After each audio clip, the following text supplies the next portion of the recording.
Good afternoon, everyone. Shaheen is here, week 10. Here we are studying a particular type of motion, which is named simple harmonic motion. So simple harmonic motion, why we need a new classification, new type of the motion. Already we are familiar with the one-dimensional motion with a constant velocity. But simple harmonic motion is different, and the reason, well, it is very similar to the previous case when we studied a linear motion with constant acceleration, but in this case, harmonic means it repeats itself in a period of time. So graphically, if I want to show you how the simple harmonic motion is, so imagine I have a circle and the radius of this circle is equal to the amplitude.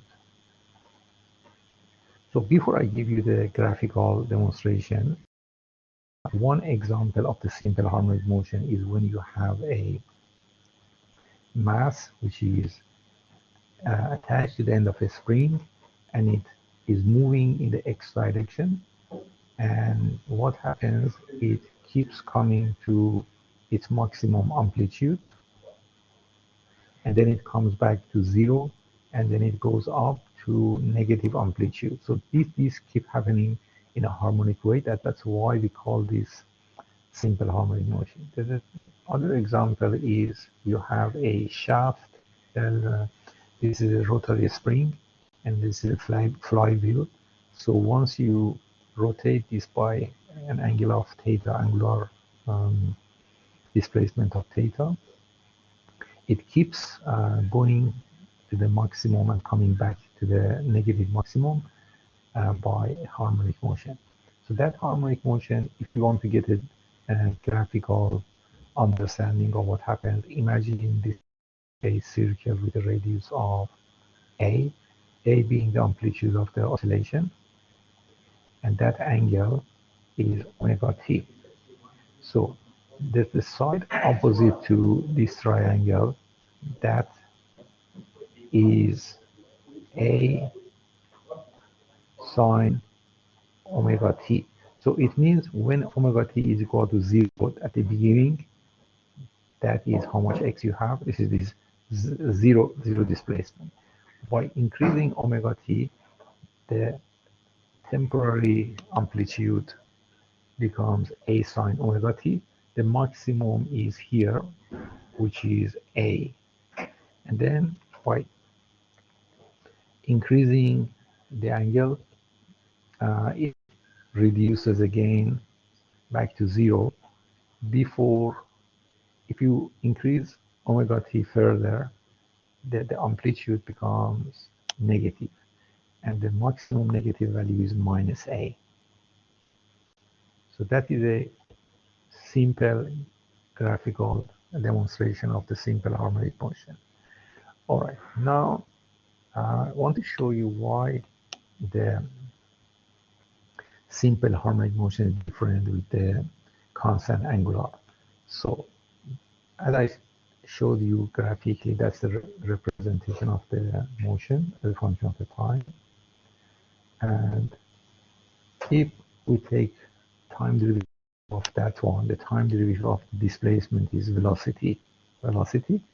And for the short notation, that time derivative is written as x dot. X dot means the first derivative of x. So using the calculus, the derivation of sine omega t is cos omega t with the amplitude coming in front. So from here, I notice that the maximum velocity is when cos omega is equal to 1. That makes the maximum velocity equal to omega a. And the velocity is 0 when omega t, and when the displacement is at its maximum value at pi by 2 and pi minus pi by 2. So if I take the second derivative of the displacement or acceleration, short notation, we show this as the x double dots with 2 points on top of it. That from calculus, This is minus omega squared a sine omega t. But this part can be replaced by the x of t. So acceleration is equal to minus omega 2 xt. Every simple harmonic motion can be characterized by a differential equation. So the second derivative plus omega squared non-derivative equal to 0. So if I write this for the spring mass system, or for this one, that is x double dot plus w2x equal to 0. So what it means is x double dot, or acceleration, that is equal to minus x omega 2. So this is a proof that in a simple harmonic motion, the acceleration is not constant. This is a function of time. It grows and it shrinks to 0, and it has a maximum, it has a minimum. So therefore, you cannot use the equation we use in a kinematic table, which was in the early chapters of this subject. So this requires a dedicated formulation, a dedicated theoretical framework for solving the problems. All right, so having said that, now we are ready to solve the problem. But before that, a few useful equations. The first useful equation is, this is a special case. You can find the maximum velocity by plugging omega t equal to 1, because cos changes between -1 plus 1.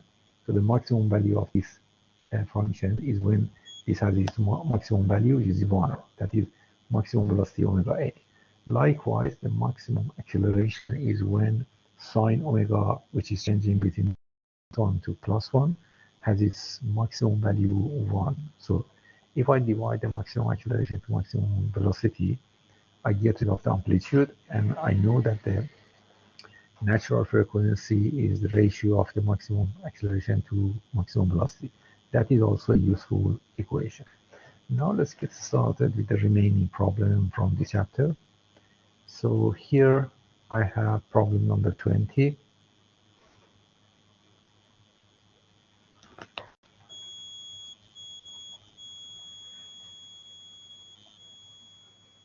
And let's have a closer look at this problem.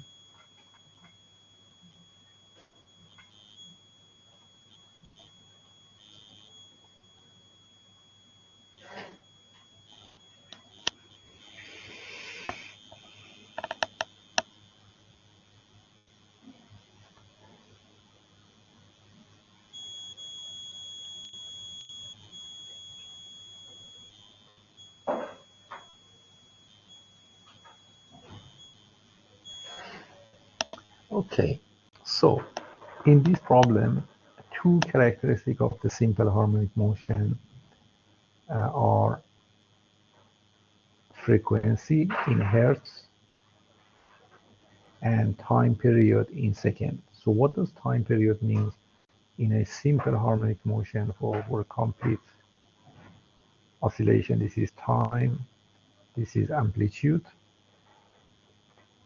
and this is x. X equal to a sine, this is x, sorry, a.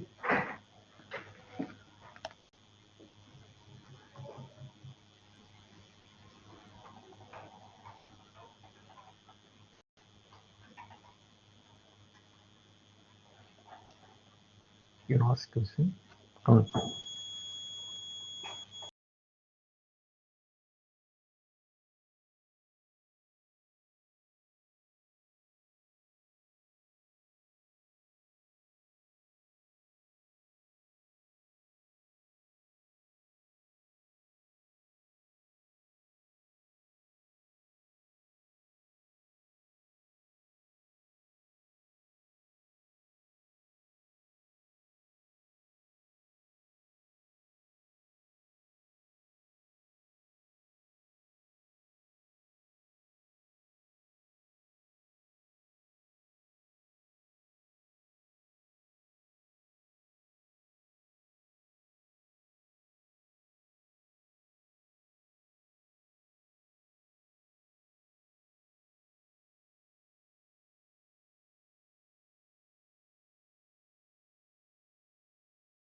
Okay, sorry for the interruption. Where were we? This is the variation of x with time. That's a simple harmonic motion. And when one full cycle, this is a full cycle.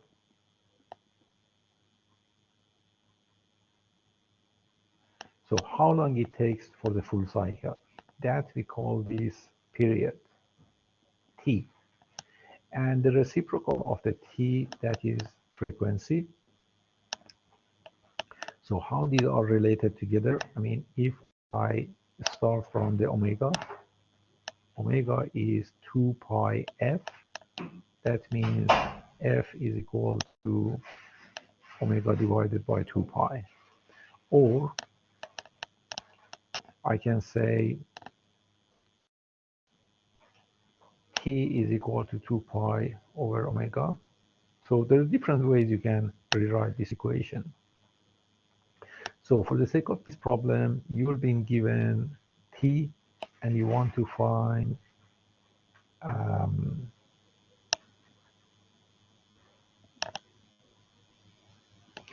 okay, so this is a specific case. I mentioned to you that examples of the simple harmonic motion that includes a hanging mass. This is a rotary spring, and also another example which is referred to in this question, that is a pendulum. So here the pendulum is also, so this is the datum.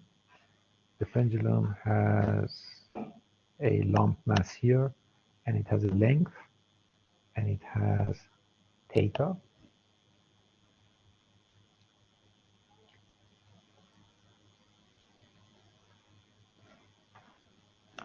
And so for this problem, also we could write a simple harmonic motion.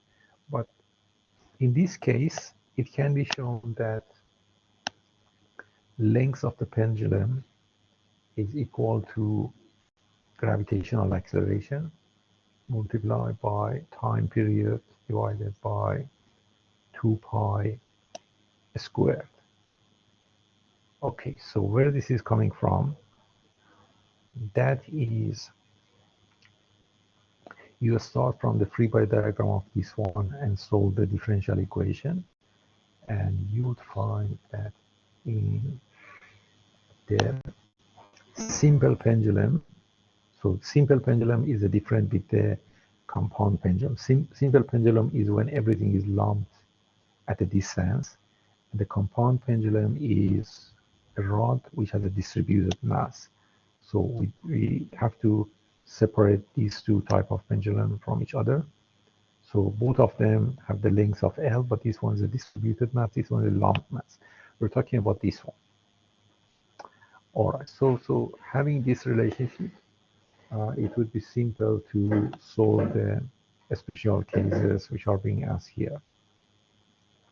So part A for 200 milliseconds, I know that 200 millisecond is equal to 0.2 second, and 5 second, 2 minutes. 2 minutes is equal to 120 seconds. So all these things in seconds, you plug them in that relationship, and that would tell you how long does it take, or how long the pendulums should be. For case A, the length is equal to g t over 2 pi squared. So you plug the time, and then the length becomes 9.9 millimeter. For case B, L, you plug the time 5 seconds, and that is 6.2 meter. That's a very long pendulum. And for case C, that is not practical. Why? Because if you plug the numbers, you would need a length equal to 3.6 kilometer, and that is not simply practical. All right, so that is, I zoom out the solution so you can see that all together.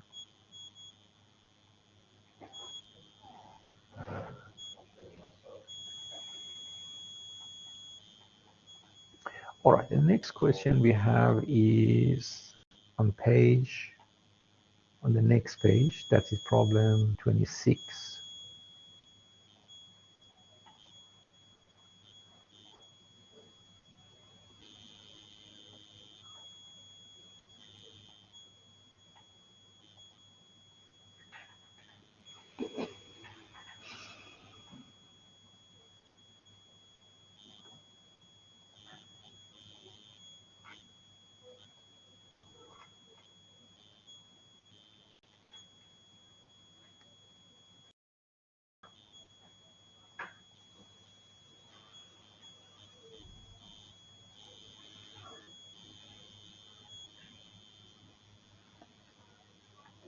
Okay, so here we're talking about the energy, and it's interesting that you remember for the case of variable acceleration, the energy can be calculated by integration.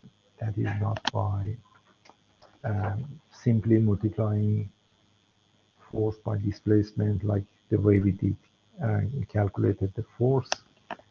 So in this case, there are two type of energies involved. I mean, if I consider a mass spring, so it has, I mean, if the oscillation is taking place on a table, so table is a horizontal table. So why I place this like that? Because it doesn't move in a vertical situation. If that changes in a vertical, what type of energy changes? The gravitational energy mgh would change, but because this is on a horizontal table, oscillation, the only energies are the velocity energy, or simply we call this the kinetic energy, and that is represented by k. K is 1/2 m v squared, which is equal to 1/2 m x dot squared. The second type of energy is U. That has to do with spring energy. This is 1/2 k x squared. All right. So for the simple harmonic motion, let's write this equation. For the simple harmonic motion, k is 1/2 m multiplied by v squared. And what is v? V, if x is a sine omega t, so v is omega a cos omega t squared. So this is v. And what is u? U is 1/2 k x squared, which is 1/2 k a sine omega t squared. All right, now the total energy is, in this case, there is no potential energy due to change of elevation. So the total energy is k plus u.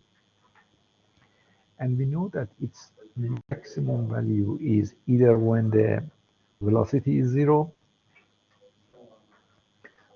or when x is 0.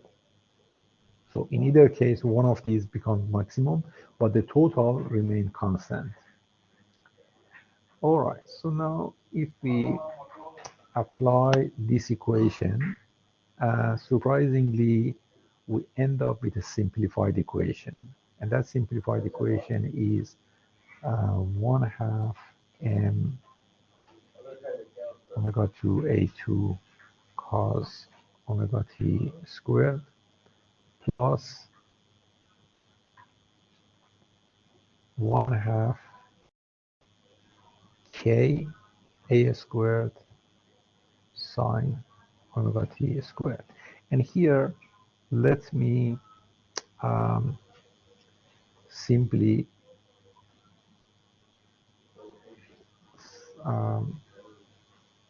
write this as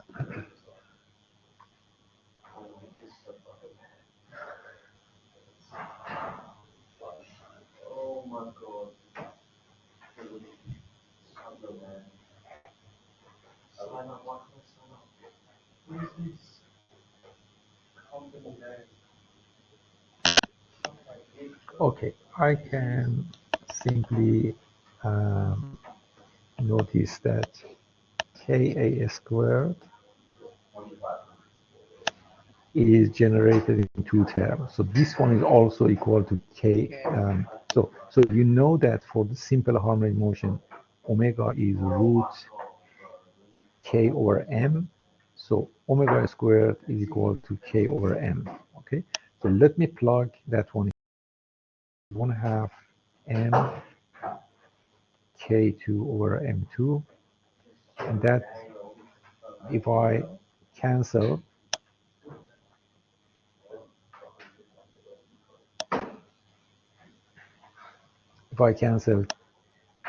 this term, I can show that M omega 2 is equal to K. So let's apply this one and simplify here. So I get 1/2 K A squared cos omega 2 T plus 1/2 K A2 sine omega 2 T. And here I factorize the 1/2 K A squared, that is cos omega 2 T plus sine omega 2 T. And we know from trigonometry that this term is always equal to 1.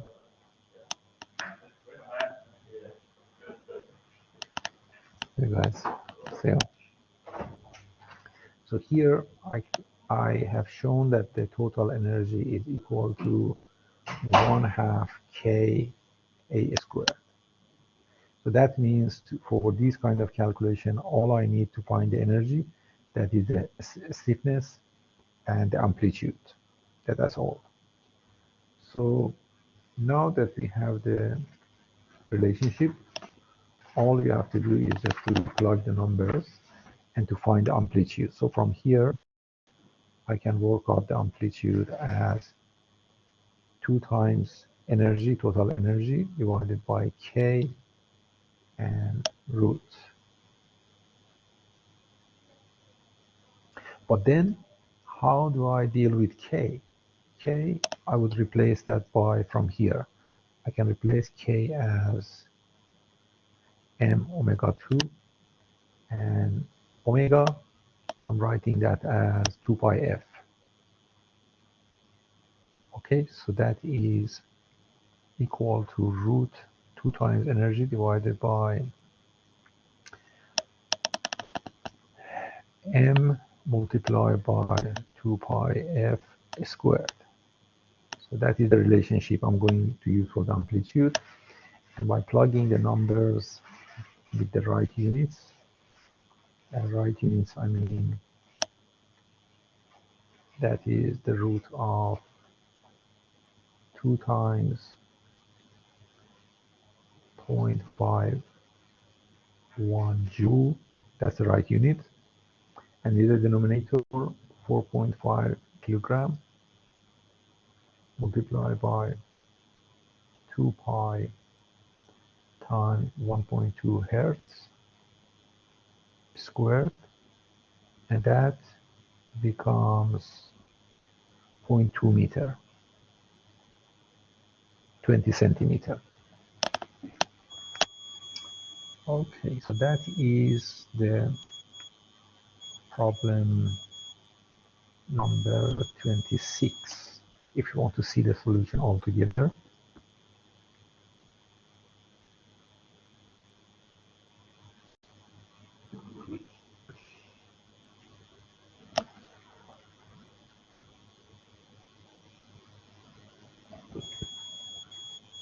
Okay, finally we have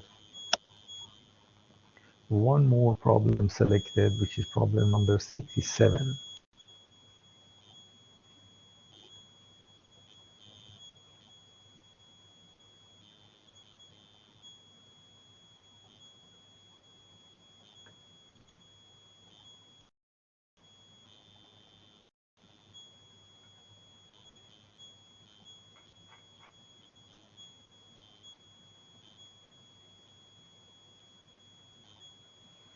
Okay, problem 67.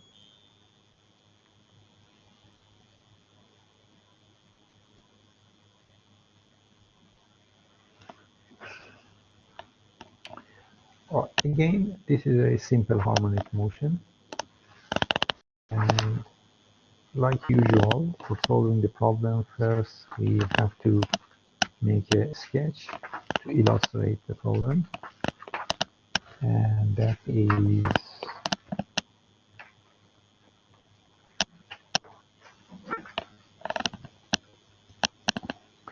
I would simply make a sketch, because in this problem I need a free body diagram. Okay, if I just make my free body diagram an enclosure over here, that would be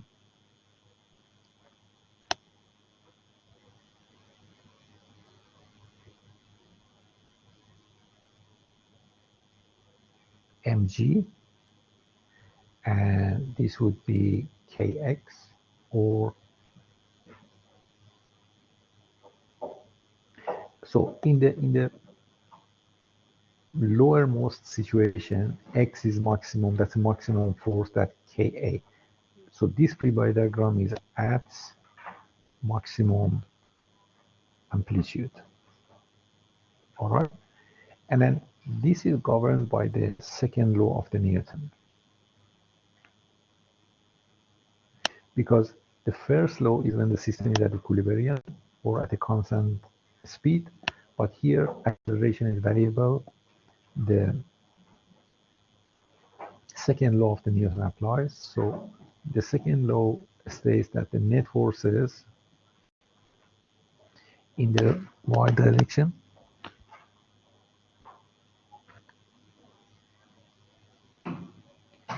is equal to ma. That's the second law of the Newton. And if okay, I know that when amplitude is maximum, when x is maximum, the acceleration is 0.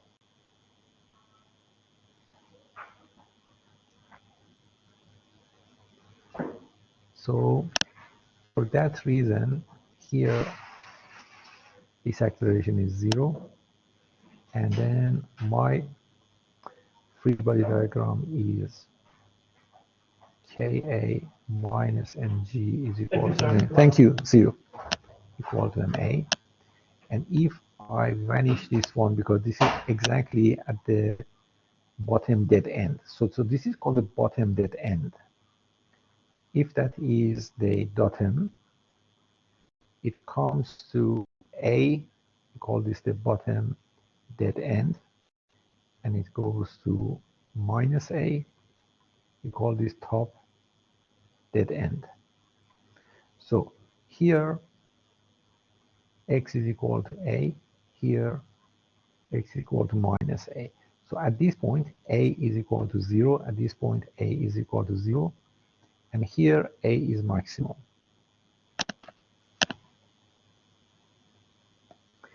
All right, so now at this point we solve the free body diagram, and what I get is, for that very point, stiffness multiplied by the maximum amplitude is equal to the mass multiplied by the gravitational acceleration. That is the key relationship we are going to solve, and from here I can gather that the amplitude is equal to mg divided by k, so which is equal to, the mass is 550 grams, and the stiffness is 74 Newton per meter, and the gravitational acceleration is 9.8 meter per square second.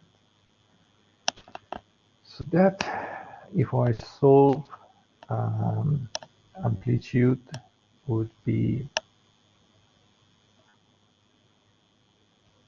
7.3 3 centimeter.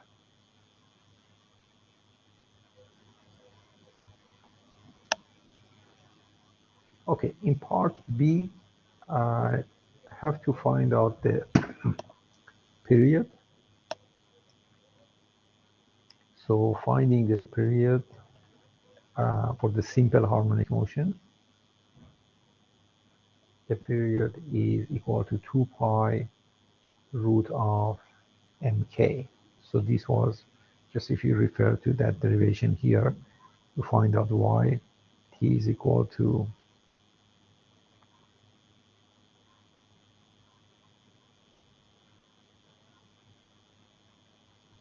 or we explain that here. T is equal to 2 pi divided by omega. So we are using the same relationship here. And then that is omega. We know that for a simple harmonic motion, spring and mass, omega is equal to root of m over k. So then I just calculate this number. This is 2 pi root 0.55 divided by 74 Newton per meter. And that the time period for that oscillation is half a second. Okay, can we evaluate that answer? Yes, we know that the maximum acceleration of the oscillation is equal to g. That is equal to omega 2a is equal to k over ma. So that means a is equal to mg over k. So that is the same relationship we had here. So that is the verification. All right, so now we only just summarize what we did for today. So let's have the entire solution for this problem all together. So the summary was chapter 13. We went through the simple harmonic motion. Simple harmonic motion is a one-dimensional motion, only one variable. The variable could be x, could be theta, or in the case of the pendulum, that is also theta. So all these simple harmonic motion examples, they have one thing in the common. They're one-dimensional, they're a function of time, and their acceleration, linear acceleration or angular acceleration, that is proportional to the linear or angular displacement. So linear displacement is x, angular displacement is theta. So 3 examples was given here. The first example of simple harmonic motion is a spring mass. The second one is a rotary shaft, fixed like cantilever at top. And the third one is a simple pendulum. So in this case, we can't use the kinematic table, which is only valid for the constant acceleration. Here, the acceleration is not constant. It changes with time. It goes from 0 to maximum and come back to the 0 and goes to the negative maximum again. So that is a description of all simple harmonic motion. The simple means not only harmonic, but also governed by a simple sine trigonometric function. So these are the main equations. This is the graphic representation of simple harmonic motion. And then we solve some simple problem here for given time period. We calculated the length of the simple pendulum. In the second problem, we had a spring which is sitting on a table doing a horizontal oscillation to avoid inclusion of the mgh into the total energy term. So that total energy term, we simplify that, and it happened to be the total energy is equal to 1/2 stiffness multiplied by amplitude squared. And from here, we solved this problem. Finally, we had a mass and spring system, And just at the bottom dead end, we wanted to calculate the amplitude.